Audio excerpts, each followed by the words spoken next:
Paano ka naging governor? Inakala mo ba magiging politik?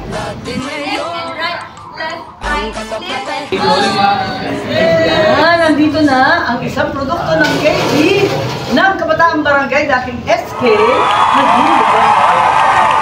Anong say mo, Dan? Paano ka naging governor? Inakala mo ba magiging politik ka? Hindi ko akala nang after ng KB tayo. Bigla akong ginawa ng showbiz. Pagkatapos ng showbiz, saka ako napabalik sa politika. Kaya nga, paano ka napasok sa politika? Di ba? Mula ang KB o artista. Pagkatapos kasi nung nasa showbiz pa rin ako, biglang pumasok sa akin, biglang pumasok sa Vice Mayor. Kaya nga, hindi ka mapagkakasin eh. Akala ko hindi na makabalik. And after that, yun na, board member. Kaya nga tuloy-tuloy na eh. May natutunan ka ba sa KB o sa SK na dala mo sa politika, sa pag-artista? Nung tayo noon man talaga, dito mo natutunan talaga yung tunay na public service. Tama, ito.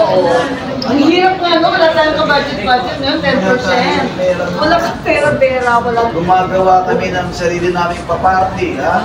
Gumagawa kami ng sarili naming fundraising. Correct. Hindi kami wala umaasa. Wala silang 10%, walang sahod, walang nakin. Wala talaga sahod. Nabubuhay nito.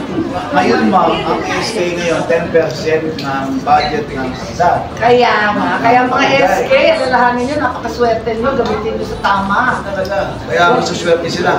Tapos bukod doon, nakakahingi mo sa atin, sa amin. Tama, sa mga liga, ang reforme, ang trophy. Noon, talagang pag magpapaliga ka, gagawa ka ng pamamaraan para ka magkakapondo. Diba? Ano na tayo nakaraas? Kasi mga pagliga. Pero bumalik tayo, in fairness, tingnan mo, naging governor. Sinaro dito, ang cabinet member, Gibo, ang Ang si Senator Tolentino. ito si Eto yan, si Francis, si John Dick, si Mulia, lahat yan natin eh. Sipin mo. Ang dami mo din Kasi eh, ma'am, in fairness. nasanay kami talaga na hindi kami umaasa. Kasi pinahirapan ko kayo. Hindi sila spoil.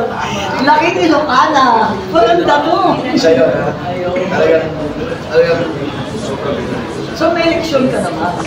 From KB, nadala bilang gobernador na nagagamit pa kahit pa. Hindi talaga yung experience ko. Yung pagsusunod ko na kahit walang pera, magagawa mo na pa. Oo, di ba? Ay, may solusyon. Kahit walang pera. Yun ang sinasabi ko. Discarding Pinoy.